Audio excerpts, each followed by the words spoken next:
Nah dok, tadi Mbak Ien penasaran nih, katanya kalau sakit gigi mesti ditunggu dulu ya, nggak boleh cabut langsung. Nggak boleh cabut langsung. Iya. Ya, itu tergantung kondisinya. Jadi ada gigi yang meskipun sakit banget, tapi sebetulnya dia masih bisa dipertahankan. Nah, dokter gigi selalu punya prinsip semakin lama gigi itu bisa dipertahankan semakin bagus. Tetapi kalau misalnya dia sudah sisa akar, ya sudah nggak ada lagi mahkotanya, sudah tidak bisa dirawat lagi, nah itu baru dicabut. Ya, jadi yang penting infeksinya hilang, ya baik itu dalam bentuk ditambal, dalam bentuk dicabut atau perlu perawatan, tetapi yang penting sudah tidak infeksi lagi.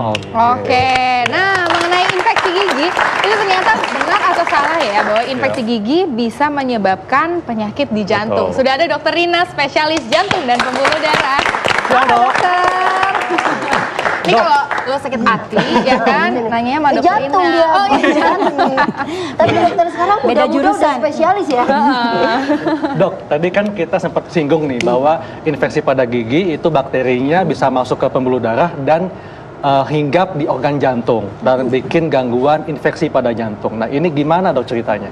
Iya, jadi seperti yang tadi sudah dikatakan bahwa gigi itu tuh banyak pembuluh darahnya di sana. Jadi kalau gigi yang kotor, yang ada kumannya itu bisa masuk pembuluh darah, terus dia bisa nempel di jantung. Jadi nempel di jantung-jantung yang biasanya sudah punya kelainan. Jadi ada kelainan katup jantung atau pasien-pasien yang punya kelainan bawaan, kelainan jantung bawaan, itu tuh sangat rentan untuk ada infeksi di sana. Jadi nanti kumannya itu nempel di katupnya atau nempel di tempat kelainan jantungnya, bikin infeksi di sana. Tapi kalau bagi yang jantungnya sehat, gimana? Kalau yang jantungnya sehat sih resikonya rendah. Jadi yang beresiko untuk ada infeksi di jantungnya itu yang ada kelainan jantungnya. Jadi ada kelainan jantung katup, termasuk penyakit jantung rematik di sana, atau kelainan jantung bawaan, atau pasang alat di jantung. Pasang alat di jantung ya? Ada kan alat-alat pacu. Atau katup buatan ya? Atau udah operasi katup. Itu tuh resiko untuk infeksi di Jadi itu jantungnya fakta tinggi. ya dok ya? Itu fakta sekali. Fakta, bisa. Berarti harus bersih itu giginya ya, jangan lupa sikat gigi ya. Nah ini ada lagi nih dok, mitos atau fakta mengenai gigi dan mulut nih dok. Gigi atas kalau sakit dicabut ternyata bisa menyebabkan perusakan saraf mata. Betul atau salah? Ini tadi Yayan juga sempat nanya ya. Jangan ntar matanya. Bener. Itu mitos. Iya. Jadi justru kalau misalnya ada gigi atas yang busuk, yang infeksi tidak dicabut, nah itu justru bisa bakterinya kemana-mana termasuk ke mata. Jadi pengertiannya kita balik, bukan cabut gigi atas itu berbahaya buat mata, tapi kalau tidak dicabut malah berbahaya. Malah berbahaya. Karena dia kita menyimpan infeksi di dalam mulut kita gitu kan. Gitu. Jadi berarti kalau, sama seperti tadi penyakit dari gigi ke jantung, ini sama ya dok ya? Dari gigi kalau kita tetap terus-terus menyimpan infeksi malah membuat perusakan perusakan di saraf mata.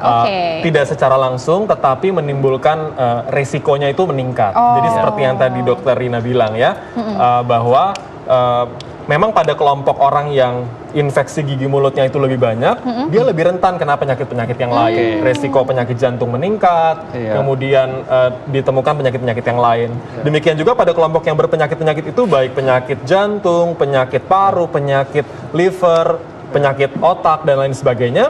Biasanya pada kelompok pasien-pasien berpenyakit itu, infeksi gigi mulutnya juga banyak. Gitu ya. Karena sistem imun juga rendah dok ya, seperti itu ya. Iya, jadi kalau bakteri terus-menerus ada di dalam tubuh kita, maka tubuh kita kan akan terus-menerus berjuang untuk melawan bakteri-bakteri itu. Nah, jadi peradangan di mana-mana. Betul sekali. Nah, jadi ini ada lagi nih dok yang berbahaya. Masyarakat zaman sekarang kan suka kadang menjadi dokter untuk diri sendiri. Kadang kalau misalnya sakit gigi langsung aja minum painkiller atau analgesik. Itu juga bisa dijual bebas ya. Kita bisa membelinya. Nah, itu sebenarnya gimana nih dok? Mitos atau fakta? Bisa disembuhkan dengan analgesik? Kalau kata-katanya disembuhkan, saya bilang mitos. Karena analgesik atau obat penghilang nyeri itu hanya menghilangkan nyerinya. Ya. Menghilangkan gejala doang ya. Iya, tetapi infeksinya tidak bisa hilang dengan analgesik. Penyebabnya tidak diatasi. Iya, belum diatasi. kan yang bermasalah infeksinya Iya. gitu ya. Nyeri adalah akibat dari infeksi. Iya. Nah, analgesik hanya mengatasi nyerinya atau sakitnya,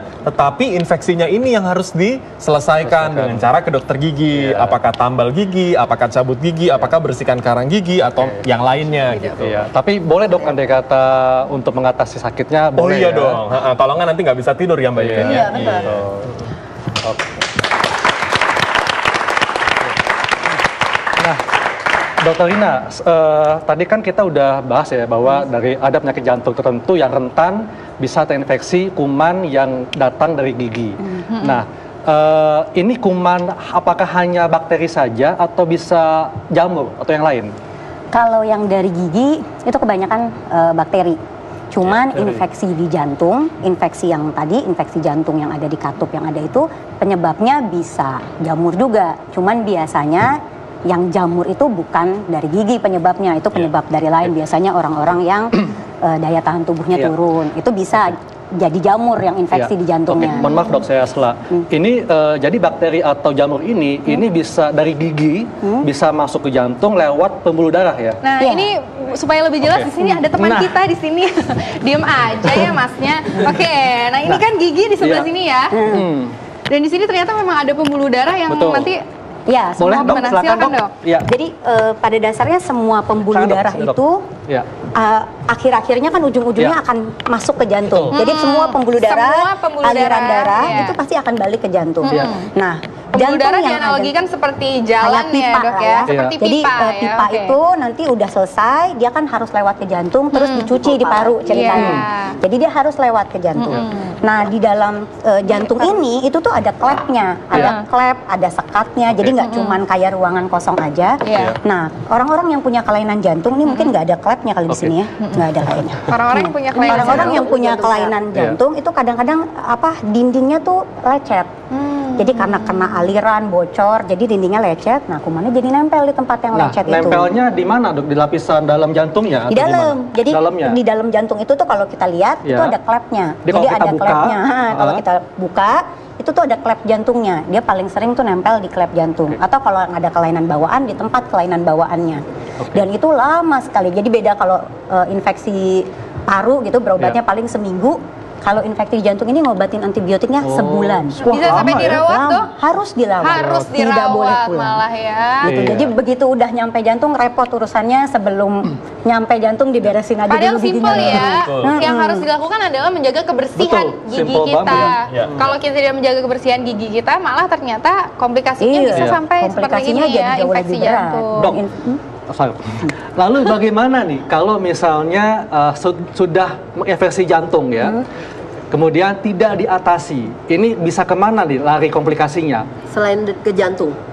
Kalau dia ke jantung, jadi kalau udah kumannya ada di jantung, itu udah infeksi di jantung cukup berat tuh, infeksi yang tingkat kematiannya cukup tinggi. Udah nggak perlu kemana-mana lagi Nah, berarti dan cukup itu di dia tuh aja. dengan kuman di jantung, dia nanti kumannya itu bisa lari ke otak, bisa jadi stroke, Oh, bisa jadi stroke, bisa jadi stroke, bisa lari ke kaki, jadi gangguan pembuluh darah kaki, atau bisa lari ke aliran darah perut. Jadi nyeri perut hebat. Jadi Iya. begitu dia udah infeksi di jantung, itu komplikasinya udah jadi panjang, ngobatinnya Iya. udah jadi lama, urusannya udah jadi susah. Oke. Silakan. Wow. Dokter Hedwin, dok, Ya. bagaimana jika sudah terjadi luka pada gusi, kemudian ada lubang pada gigi? Nah, ini supaya bakteri ini tidak menyebar kemana-mana, apa nih yang dapat dilakukan oleh pemirsa di rumah?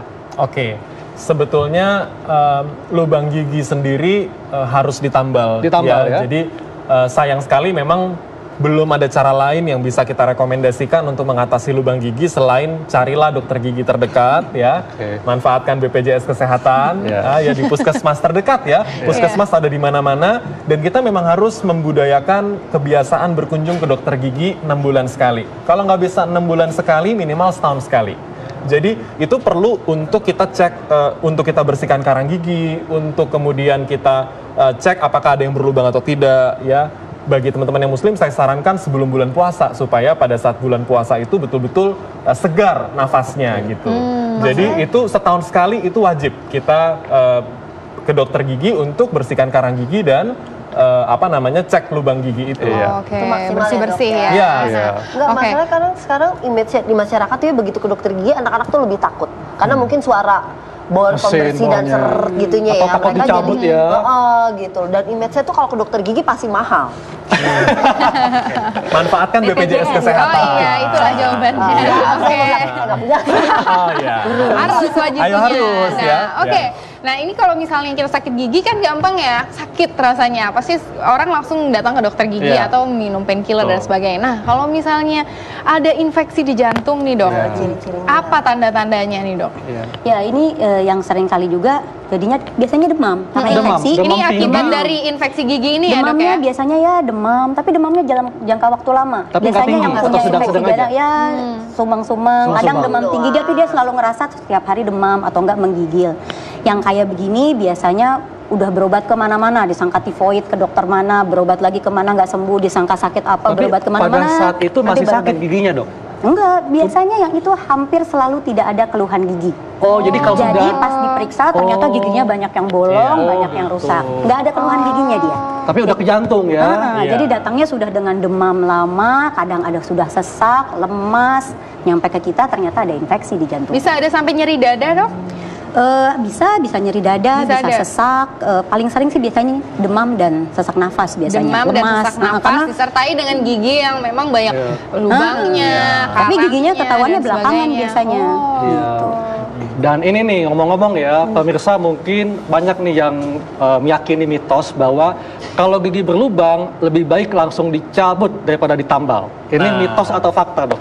Ya, itu tergantung dari kondisi giginya seperti yang tadi saya bilang. Kalau misalnya mahkotanya memang sudah habis, tinggal sisa akar, nah itu harus langsung dicabut, ya kan? Kecuali kalau dia lagi dalam kondisi bengkak, ya biasanya dokter akan memberikan obat penghilang bengkak dulu, kemudian disuruh kembali untuk dicabut. Tetapi infeksinya harus diatasi, ya, jangan dibiarkan, gitu. Iya. Nah dok, ini supaya kita tidak terkena penyakit gigi atau gusi, kan tentunya sangat penting untuk menjaga kesehatan gigi dan mulut. Iya, Betul. betul Nah, sekali. Bagaimana dok cara mensikat gigi yang baik dan benar Oke. dan tidak melukai gusi? Ya, oke. Jadi sebetulnya prinsipnya menyikat gigi yang paling penting adalah semua permukaan gigi tersikat. Tersikat Itu ya. prinsip yang paling penting ya. Jadi semua permukaan harus tersikat. Nah, saya mau jelaskan bahwa gigi belakang kita ada 3 permukaan, yaitu permukaan yang di dekat lidah, ya. Kemudian permukaan kunyah, sama kemudian permukaan yang dekat pipi. Nah, itu harus tersikat dengan baik. Kalau gigi depan ada 2 permukaan depan dan belakang. Di mana dok? Nah. Sikatnya di atas bawah Oke, atau? jadi yang paling baik biasanya memutar seperti ini ya. Memutar, ya. Memutar. Nah, Dengan lembut ya? biasanya ya beberapa kebiasaan orang Indonesia itu kalau sikat gigi sampai lantai 2 kedengeran, sampai tetangga kedengeran. Ya. Karena nggak puas. Oh, ya, gitu. Gitu ya, dok. Waduh, semangat 45 Sampai gitu. ini bisa tricep langsung kebentuk semua. iya. Nah, itu biasanya kalau sikat giginya terlalu heboh seperti itu ya, Berdarah pasti. apalagi Sampai ke gusi ya? horizontal seperti Iya, ini, horizontal. itu biasanya menyebabkan nanti gusinya bisa turun ya, atau gusinya kelihatan. Nah, makanya kalau gosok gigi jangan orang lain tahu bunyinya ya. Oh, iya. Santai aja. Pelan-pelan rahasia ya, dok, ya, sikat gigi. ya. Pelan-pelan muter gitu. Nah, kalau dari bawah Ya. ini kan 3 permukaan harus kena ya. Jadi yang dari permukaan dekat pipi ya ke atas seperti ini. Kalau ini nggak apa-apa seperti ini. Kemudian ini yang dekat lidah nih sering kelewat nih. kelewat. Kalau bersihin Iya. karang gigi paling banyak di sini ketemu karang gigi. Soalnya kita nggak biasa melakukan gerakan seperti ini untuk menyikat Iya. gigi bagian yang dekat Oke. lidah. Baik dok, terima kasih. Ya. Nah, mungkin Dokter Rina nih, apa gimana? Oh, kayaknya udah habis waktu kita ya. Sudah Mohon maaf habis, dok, ternyata. karena saking serunya nih kita bahas tentang ini ya. Oke. Nah, sesaat lagi kita akan membahas mengenai olahraga yang sehat untuk penderita penyakit jantung. Sesaat lagi tetap di Ayo Hidup Bersih. Sehat.